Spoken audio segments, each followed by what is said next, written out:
میں گزارش کروں گا محترم قیوم نظامی صاحب سے کہ وہ ہماری رہنمائی فرمائیں. محترم قیوم نظامی صاحب. بسم اللہ الرحمن الرحیم. معزز خواتین و حضرات،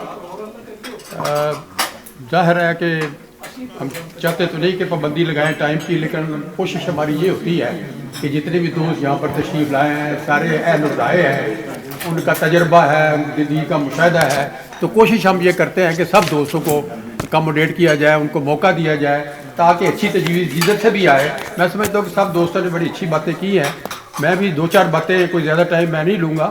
میں یہ گزارش کرنا چاہتا ہوں کہ اگر ہم، کیونکہ میرا ایک آپ کو پتہ ہے سیاسی بیک گراؤنڈ ہے، میرا خیال ہے کہ ہر ایک کا جس طرح اپنا اپنا بیک گراؤنڈ ہوتا ہے اسی حوالے سے وہ بات کرتا ہے، کوئی تجاویز بھی دیتا ہے.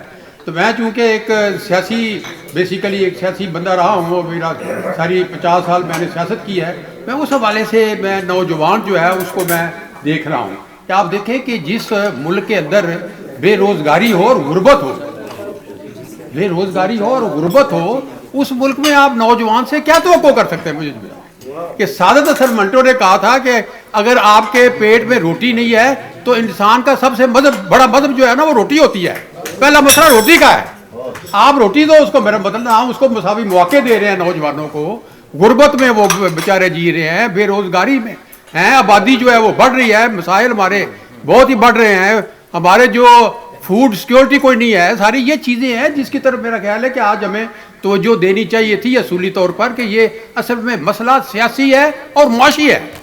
باقی ساری جو چیزیں ہیں وہ اس سے جنم لے رہی ہیں. کیا آپ کا سیاسی نظام جو ہے وہ اتنا مطلب ہے کہ وہ دیکھیں وہ کیا کرتا ہے، وہ شخصیت پرستی کی طرف لے جا رہا ہے. یعنی جمہوری جو اصول ہیں ان کو چھوڑ کے وہ شخصیت پرستی کی طرف چلا گیا ہے.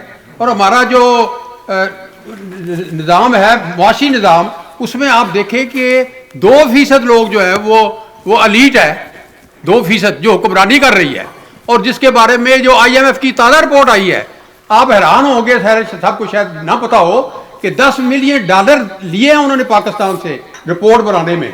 یہ حکومت پاکستان نے $10 ملین دیے ہیں. کیوں جناب؟ آپ میرا خیال ہے اگر آپ سے جانتے ہیں، میں حیران ہو گیا پڑھ کے. اور وہ یہ کہتے ہیں کہ جی اشرافیہ جو ہے پاکستان کی، انہوں نے گزشتہ 3 سال میں 5300 ارب روپے کی جو ہے نا کرپشن کی ہے. تو بالکل یہ ٹھیک بات کہتے ہیں جو آپ کا کرپشن کو آپ نے ایک کلچر کے طور پہ ہم نے تسلیم کر لیا ہے، یعنی کرپشن کی کبھی کو ہم بات ہی نہیں کرتے. تو اس قسم کے ماحول میں یہ جو نوجوان ہے بیچارے وہ کیا کریں؟ مطلب وہ شخصیت پرستی کی جا رہے ہیں. اور مذہبی آپ دیکھ لیں کہ تبلیغ جو مذہب کی ہو رہی ہے وہ قرآن کی نہیں ہو رہی. قرآن اگر ترجمے سے پڑھے وہ کچھ اور کہہ رہا ہے، لیکن جو ہمارے مولوی صاحبان ہیں وہ تبلیغ کچھ اور کر رہے ہیں. اس کا نتیجہ یہ نکلتا ہے کہ جنونیت آ رہی ہے. تو یہ بیسیکلی جہاں میری جو تحقیق ہے یا جو میرا تجربہ ہے یا جو میری اتنی اہلیت ہے وہ ہے نظام جو انگریز کا نظام ہم چلا رہے ہیں ایک کالونی کے طور پہ. یہ وہی نظام ہے جو 1947 سے پہلے نافذ تھا اور آج بھی ہم اس کو چلائے جا رہے ہیں. اور وہ نظام غلام بنانے کے لیے، محکوم بنانے کے لیے تھا. میں سمجھتا ہوں کہ جب تک آپ اس ملک کا جو سیاسی نظام ہے، جو معاشی نظام ہے، جو عدالتی نظام ہے، پولیس کا نظام ہے، بیوروکریسی کا نظام ہے، جب یہ نظام آپ نہیں بدلتے اور ان کو قائد اعظم اور علامہ اقبال کے جو نظریات ہیں، تصورات ان کے مطابق نہیں ڈالتے، یہ اسی طرح کی بحثیں آپ سنتے رہیں گے آنے والے سالوں میں. تو میں آپ سے یہ گزارش کروں گا کہ مہربانی کر کے جب بھی آپ گفتگو کریں یہ انگریزوں کے نظام بیٹا اس کی بھی بات کرو کہ بھائی یہ ہمارا نظام ہی نہیں.